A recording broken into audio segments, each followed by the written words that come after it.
Hello, everybody, and good evening from Apollo Hospital, Muscat.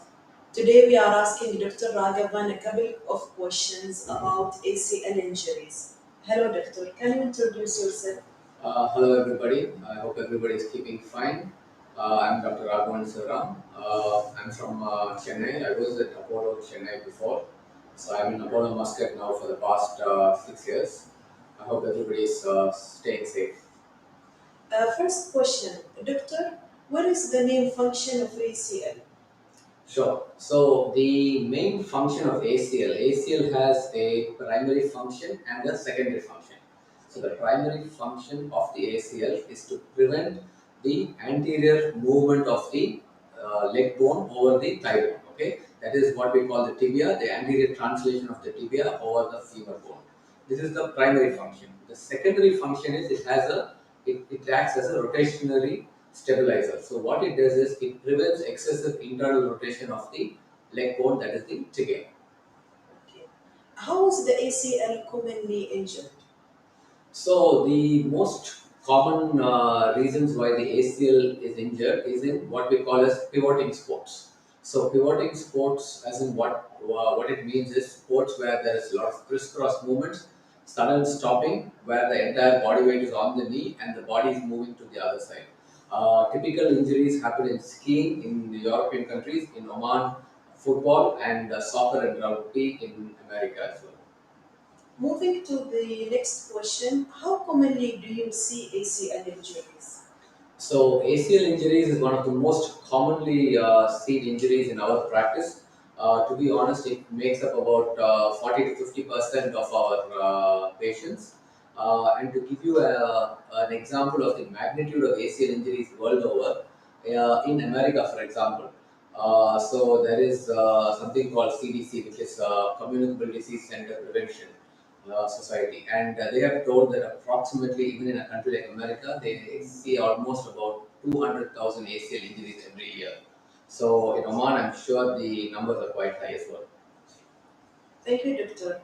What are the possible associated injuries with ACL? Sure. So basically, ACL is one ligament of a complex. So the knee is made of four main ligaments. One is the ligament in front, that is the ACL. Two is the ligament behind, that is the PCL or the posterior cruciate ligament. And then we have two side supports. One is called the medial collateral, and one is called the lateral collateral ligament. Apart from this, there are two washers. So they are called as meniscus or the atroof of the knee joint. All together, they form the knee complex. So any of these ligaments can get injured along with the ACL. Clear. Does ACL injury require always a surgery? Not necessarily. It depends on multiple factors. The most important thing being what is the severity of the injury of the ACL. So the ACL injury can be just a partial injury or can be a complete injury. If it is a partial injury, many a times with good rehabilitation and physical therapy, they tend to improve, and you need to reassess the stability of the patient after about 3 to 6 months of rehabilitation. And if there is no instability, and if the patient is the one who's having a sedentary lifestyle without going back to sports, very often he can escape from having a surgery. Thanks. If surgery is advised, when is the right time to do the surgery? Okay, so the right time to do the surgery. Now, if you go through literature, there is a debate on this, and the general consensus is the minimum period we wait is about 3 weeks from the date of injury. The reason why we say 3 weeks from the date of injury is because normally in the first 3 weeks the knee is swollen, there's a lot of blood collection, and there's a lot of warmth in the knee. Because of this, what happens is if you operate within the first 3 weeks, they tend to develop a lot of stiffness, which is called as arthrophyrosis in scientific words, and that is not a good sign in the post-operative period. So 3 weeks minimum after the injury is the ideal recommended period. Clear. Thank you, doctor. What are the possible non-operative treatment options for ACL injuries? Sure. So, as I told you, first we need to assess what the patient needs. If he is a patient who is willing to follow sports and have a more sedentary lifestyle, then the typical rehabilitation involves, most importantly, involves strengthening the muscles around the knee joint. focusing on what we call proprioception or joint position sense. So basically, every exercise aims to improve the stability of the knee as well as the core of the body. These two things combined with a hinged knee brace will help the patient get back to normalcy as long as he does not go back into active pivoting sports. Okay, clear, doctor. How is the ACL surgery done in brief?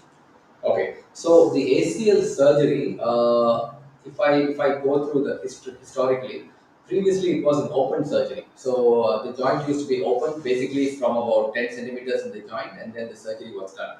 Now with time, ACL surgery has evolved a lot. So what happens? It has become arthroscopic, in other words, endoscopic with a camera. First thing. Second thing is, in the earlier days of endoscopy, the ACL surgery was done making drill holes from the lower part of the knee joint into the upper part. This is called the transtibial technique. However, the problem with this technique was they found that the ACL was placed very straight, and because of being very straight, it does not give a rotational stability. So hence we move to another technique which is called as a medial portal drilling technique. In this technique, the ACL graft is inserted from the medial side of the joint into the femur. Now, of late, in the recent advances, we start using a lateral drilling technique wherein the ACL is drilled from the femur into the knee itself. This technique is a more advanced technique, requires a little more expertise, but then the results of late have been far superior. Okay, clear, doctor. Doctor, what are the graft option in ACL surgery available? Sure. So we have multiple graft options, and we have basically grafts which can be taken from our own body, as well as we have cadaveric, that is grafts which can be taken from other people as well. So, just in brief, grafts from our own body. One is what we call as a patella tendon graft, that is a BTB graft. Two is the quadriceps muscle graft, that is called as quadriceps tendon graft. And three, the most commonly used graft, at least from what we use, is what is called as the hamstring tendon graft, wherein we take out two tendons from the back of the knee, and this is folded into a bundle of four strands. So it's called as a quadruple hamstring graft, and this is most frequently used because it helps to prevent the anterior knee pain from the previously mentioned grafts. Clear. How long before to go back on sport for those who play sports? Sure. Now, again, if you go through a literature review quickly, most return to sports happens in about a year's time. To be more precise, I would say anywhere between 9 months to 1 year, provided the patient goes through a vigorous phase of rehabilitation, and also more importantly, the patient should understand the do's and don'ts post surgery. That is important. Doctor, is it possible to gray in knee after the surgery? Very much possible. So what we do is we put the patient through a phase of physical therapy, and in the physical therapy, if you look at it, typically the patients after 6 weeks are put on squatting exercises, and when they start squatting, well, then we find within about 12 weeks they are very comfortable, and in about 24 weeks is the time at which they are able to pray. So approximately this is going to be about 6 months after surgery. Okay. Doctor, does overweight affect the results of the surgery? Yes, for sure it does. So again, going back to studies, obesity, that is overweight, the biggest problem is it puts a lot of stress on the graft, and there is a higher chance of what we call as a implant breakage, that is a hardware breakage. So the ACL during the surgery is fixed with either screws or specialized buttons. Now this is the one holding the new ligament. What happens is when obese patients, studies have found that this breakage of these implants are more common than the normal size patients. Thank you, doctor, for your time. Now we have a clear picture about ACL injuries. Thank you, everyone. If there is any questions, operation team, any questions? Thank you, everyone, and have a nice night. Thank you so much for being with us. And if you have any concerns, please feel free to come out of our hospital. We are always here to help you, as always. Thank you. Thank you. Have a nice day.